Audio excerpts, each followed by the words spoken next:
In this video, I'm going to be unboxing and setting up this demolition hammer. This is a 2200 watt Chinese demolition hammer bought off Amazon for around $129. I'll put a link in the description if you prefer to purchase this through Amazon. Have it show up at your doorstep in 1 to 2 days. We're going to get it set up, we're going to get the correct kind of oil in it, and we're just going to see how well this is made for $129. Go ahead and pull this out of the box. There should be wheels on it and a carry handle. It is slightly heavy, around 40 pounds, so you should be able to grab the handle and pull it around.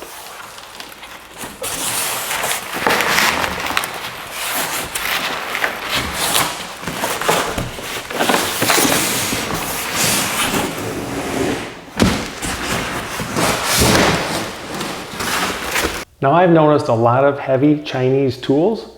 It seems like the boxes are always damaged sitting on my doorstep, like they were dropped off the airplane. All the corners are busted up. The inside tool is actually okay, but sometimes the case is cracked, the box looks terrible, for whatever reason. This one happened to arrive near perfect, so I was pretty impressed. Let's go ahead and open this up and check out what's inside. Lockable clasps. These things are extremely cheap. They do pull right off, but they don't break. They do lock pretty tight, so they do work. I just don't think they're going to last too long. You sure don't want this bouncing around in your truck bed because these things are going to bust off. So inside the box we have a good pair of gloves. These are actually pretty heavy duty. And they do fit. So these are probably a large, extra large pair of gloves. That's pretty impressive. Safety goggles, which those probably aren't any good. You're probably going to fog up really quick. And it looks like a dust mask.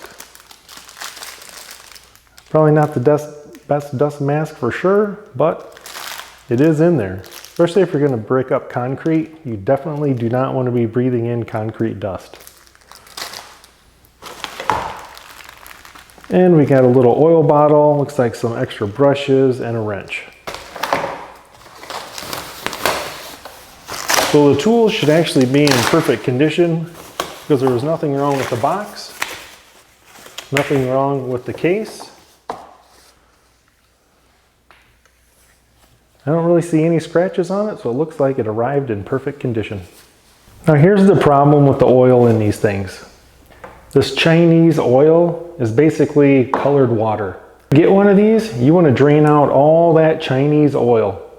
And now I'm going to show you the correct oil to put in there so it doesn't leak and lasts you a long time. To get all that cheap Chinese junk oil out of there, you're simply going to turn this sight gauge counterclockwise. It's going to have an O-ring on it. Just simply remove that, and then we're going to dump the oil into an oil container.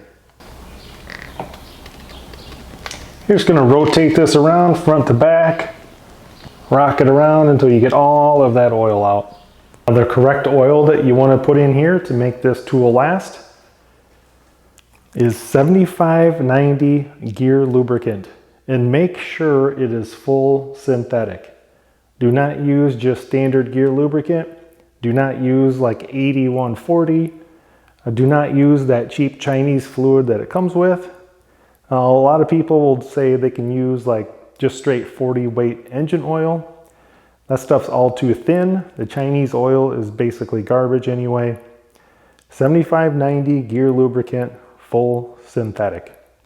Now these jugs used to be about $6.99 4 years ago. Now they're about $10.99. But if you don't want this thing to leak and you want it to last, that's what you're going to use. And we're simply going to fill this up. You're going to put a couple ounces in there, and then we're going to put the sight glass back on, tip the unit up, and check our fill level. And now you just stand the unit straight up and down, and see how there's just a slight bubble at the top? That's what you want to see. You don't want it over full, and you definitely don't want it under here. You want to see about an 1/8 inch at least of oil, and you want it about an 1/8 inch from the top. So that's the correct amount. Now this also comes with 2 tools. You have a pointed tool here and more of a chisel type here. Another important thing beside the oil is how to mount the tools.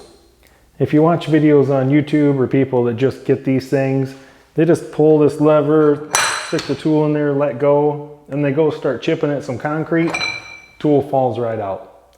I'll show you the correct way to mount these two tools. Insert the tool until you don't see any of this hex. All you have is this kind of round tapered part. All the hex is inside. Now you're going to lift up and rotate 180 degrees. And that's what's going to lock it into place. So to unlock it, lift up on the locking lever, turn it 180 degrees, comes right out. I don't know how many times I've seen people insert this like this and they just pull straight up and down. They go to start using it, falls right out. Now, the only other case where you might have a problem, let's say this is already turned 180 degrees. You go to put the tool in. You see how you can still see all of the hex? It won't go in all the way. If that's the case, all you gotta do is rotate the locking pin 180. There is no 90-degree setting, so it's either this way or it's this way. We'll go ahead and insert this one. All the way down, I don't see any hex. Rotate the locking pin. That's how you lock in the tools. Now to pack this all back up in the case, you want to lay this handle in first, and then the body, and then all your bits, your electrical cord is all going to go through the handle. The paperwork can just lay right on top. Fold her right up, lock it all back in place. All right, so now that we've looked at the tool, we've looked at it in detail, I've showed you the correct oil to put in it. I'm going to be using it over the next couple weeks and I'll do a final opinion and review on it. Now one more thing, when you store this, if you remember where that oil sight gauge is, it's going to be on this side of the case. So when I put that in there like this, with the wheels down, the oil sight gauge is on the bottom. So all the oil inside this tool is pressing on that O-ring and that nut. So when you store this, just as a helpful tip, I'm going to store it like this with the wheels up. That nut and O-ring and the oil sight gauge is on the top of the tool. There's going to be no oil pressing on that seal. It's going to help prevent leaks. So I hope this video you found helpful and informational, and thanks for watching.